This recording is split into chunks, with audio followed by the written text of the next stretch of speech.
வணக்கம் நண்பர்களே, நான் Manikandan. This is Mani's travels with hope. இது மாதிரி தொடர்ந்து பல வீடியோக்கள் வரப்போது. அதுக்கு நீங்கள் செய்ய வேண்டியது எல்லாம் நம்ம சேனலை சப்ஸ்கிரைப் பண்ணி ஆதரவு கொடுக்க வேண்டியது மட்டும்தான். இன்னைக்கு இந்த வீடியோவில் நம்ம பார்க்கக்கூடியது ஒரு முக்கியமான கோரிக்கையை பற்றி தான். இந்த கோரிக்கை ஏற்கனவே வலியுறுத்தப்பட்டது, ஆனால் அதற்கு மாற்று ஏற்பாடும் செய்யப்பட்டது. அந்த மாற்று ஏற்பாடும் இன்ன வரைக்கும் நடைமுறைக்கு வரல.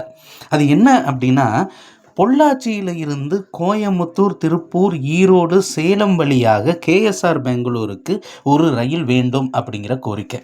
அது புதிய ரயிலாக இல்லைனாலும் பரவாயில்லை, காலை 5:45 மணிக்கு கோயமுத்தூரில் இருந்து புறப்பட்டு கேஎஸ்ஆர் பெங்களூர் வரைக்கும் செல்லக்கூடிய உதய் எக்ஸ்பிரஸ் ரயிலை பொள்ளாச்சி வரைக்கும் நீட்டிக்க வேண்டும் அப்படிங்கிற கோரிக்கை அப்படிங்கிறது வைக்கப்பட்டது.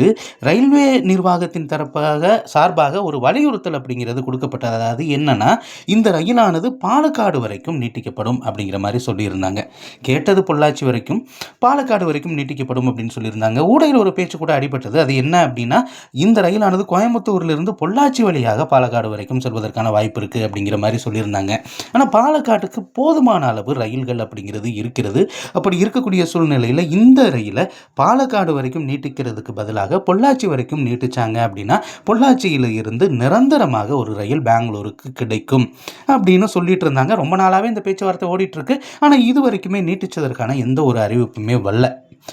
புதிய ரயிலாக இருந்தாலும் சரி, அல்லது ஏற்கனவே ஓடிக்கொண்டிருக்கக்கூடிய உதய் எக்ஸ்பிரஸாக இருந்தாலும் சரி, அது தினசரி ரயிலாக பொள்ளாச்சியில் இருந்து புறப்பட்டு கோயமுத்தூர் வழியாக கேஎஸ்ஆர் பெங்களூர் போயிட்டு மீண்டும் அன்று இரவு பொள்ளாச்சி வரும் வகையில் ரயிலை இயக்க வேண்டும்.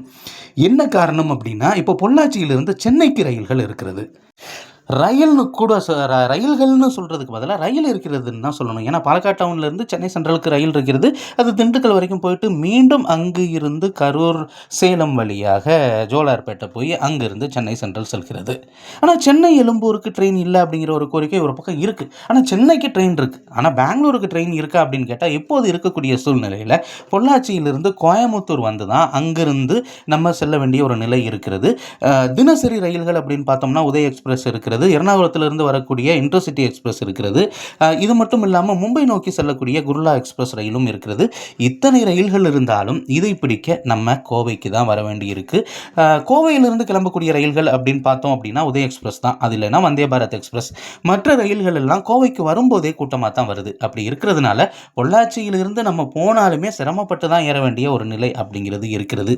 பொள்ளாச்சி மிகப்பெரிய ஜங்ஷனாக இருக்குது. ஆனால் அந்த ஜங்ஷன்ல இருந்து ட்ரெயின் இருக்கா அப்படின்னு கேட்டால் இல்லை. ஒரு காலத்தில் பொள்ளாச்சி வரைக்கும் இயங்கிய ரயில்கள் கூட இப்போது பாலக்காடு வரைக்கும் நீட்டிக்கப்பட்டு விட்டது. ஆனால் பொள்ளாச்சிக்குன்னு ஒரு அடையாளம் வேணும். அதனால பொள்ளாச்சியிலிருந்து பெங்களூருக்கு ஒரு ட்ரெயின் இயங்குமா? பொறுத்திருந்து தான் பார்க்கணும். அடுத்த வீடியோவில் சந்திப்போம். அது வரைக்கும்